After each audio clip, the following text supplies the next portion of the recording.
Hi everyone, and this is Amit Sharma welcoming you once again in my YouTube channel. And today this session is all about class 12th Vistas chapter number 4 The Enemy, written by Pearl S. Buck, right? Straight away let's talk about the theme of this chapter. But before that, my dear viewers, subscriber and whoever, please subscribe this channel, share this video as more as you can so that all the students of class 12th out there can complete this chapter without any impediments, right? Chapter की theme ये है कि it was a time of world war, right? And an American prisoner washed out at the doorstep of Japanese doctor Sadao Hoki. So Dr. Sadao was in great dilemma whether he should save that prison or hand him over to the army as patriot, right? अब कहानी शुरू करते हैं. एक American कैदी जो इनके doorstep पे आ जाता है डॉक्टर सदाओ के, जिनका घर जापान के समुद्री तट पे है. एक डॉक्टर होने के नाते क्या इन्हें उसे बचाना चाहिए या एक देशभक्त होने के नाते इनको आर्मी को उस कैदी को हवाले कर देना चाहिए?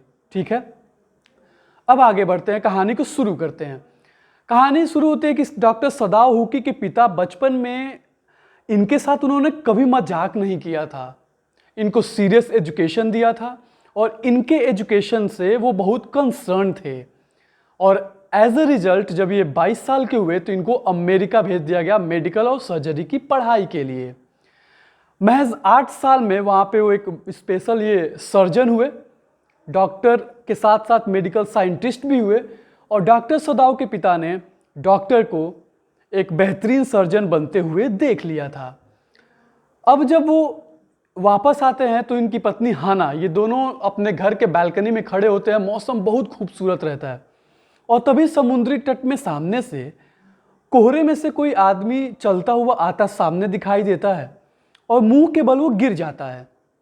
ये दोनों लोग भाग के वहाँ जाते हैं और देखते हैं तो वो जब उसको टर्न करते हैं तो वो एक अमेरिकन व्यक्ति था. उसके कमर साइड में एक गोली लगी हुई थी और जब उसको टर्न करा होता है उन लोगों ने तो उसके कैप पे लिखा होता है अमेरिकन नेवी.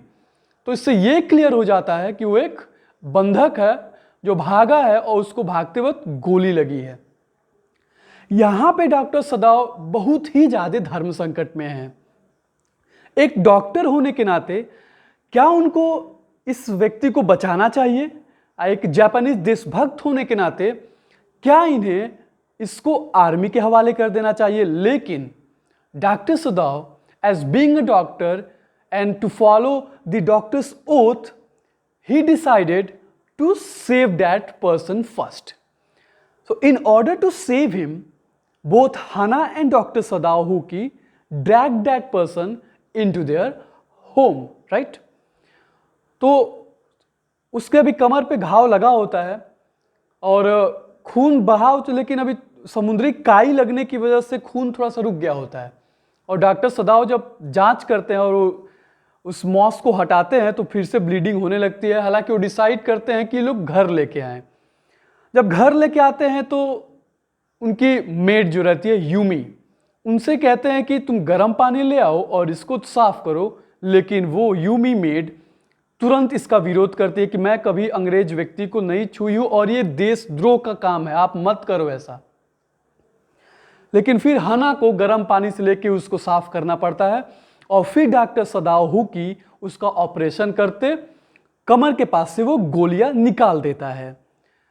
हालांकि नौकर और मेड इसका विरोध करते हैं कि आपकी इमेज बहुत अच्छी है, अगर आप इस कार्य को करते हुए पकड़े गए, किसी को पता चला तो आप देशद्रोही करार दिए जाओगे और आपके साथ हम सब जेल जाएंगे, आपको फांसी भी हो सकती है. ये सब की परवाह किए बिना डॉक्टर सदाओ हुकी ने उस व्यक्ति का ऑपरेशन किया और कहा कि अभी ये खतरे से बाहर है. जब उस व्यक्ति को होश आता है तो हना उसको सांत्वना देती है कि उसको होश आता है तो पहले वो घबरा जाता है कि वो कहाँ है, कौन सी जगह पे है. हना उसको सांत्वना देती है कि तुम्हारा ऑपरेशन किया गया है, जल्दी ही तुम ठीक हो जाओगे और पहले जैसे ताकतवर हो जाओगे. उसको थोड़ा सुकून मिलता है. तब तक डॉक्टर सदाओ आते हैं. डॉक्टर सदाओ से पूछता है कि तुम मेरे साथ क्या करने वाले हो? डॉक्टर सदाव ने कहा अभी तुमको एटलीस्ट 15 दिन लगेंगे स्वस्थ होने में, अपने पैरों पे चलने में और ताकतवर होने में। वो उसको डिफरेंट एक्सरसाइज भी बताते, कैसे बैठना है, कैसे उठना है, ताकि वो अपना एनर्जी को रिकवर कर सके, राइट। और 15 दिन उसको ठीक होने में होता है, तब तक 7वें दिन ही सारे नौकर विरोध करते हुए घर छोड़ के चले जाते हैं। हना एक अच्छी मालकिन होने के तौर पर वो अपना फर्ज अदा करती है और सबको सबका पेमेंट पूरा करती है। यूमी हालांकि रोती है, छोटे छोटे बच्चे थे हना के, लेकिन हना इमोशनल बातों में नहीं आती है और सबका पेमेंट करके वो अलविदा कहती है। अब एक और कैरेक्टर का आगमन होता है जनरल का। जनरल थोड़ा सा सेल्फिश नेचर का है। वो डॉक्टर सदाव को ट्रूप के साथ, आर्मी के साथ एज ए आर्मी डॉक्टर नहीं भेजता है, क्योंकि वो बूढ़ा रहता है और उसको डॉक्टर सदाव पे बहुत ज़्यादा विश्वास रहता है। और ज़्यादा विश्वास रहता है, उसको लगता है कि अगर युद्ध हुआ और इधर इसकी तबीयत खराब हो गई तो ऑपरेशन कौन करेगा। इस वजह से वो डॉक्टर सदाव को इधर रोक लिया होता है।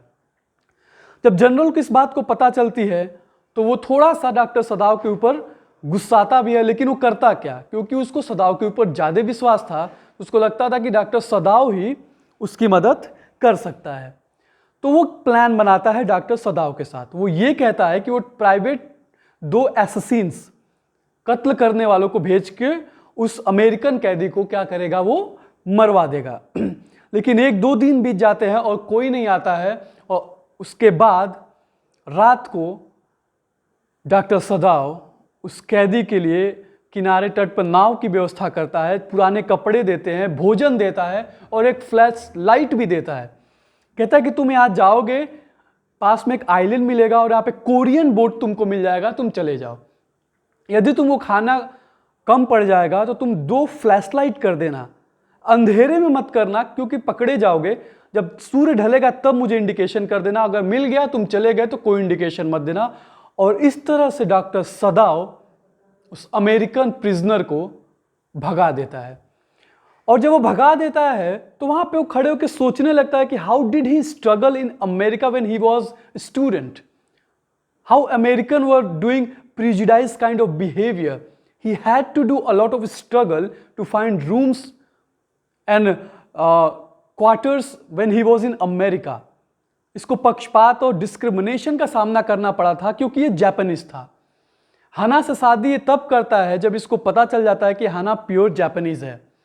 जब तक उसको पता नहीं होता है कि हना प्योर जापानीज है, उसको प्रपोज नहीं करता वो, क्योंकि उसको पता था यदि वो प्रपोज कर देगा हना को तो इसके पिताजी नहीं मानेंगे, क्योंकि वो पढ़ाई के लिए गया था।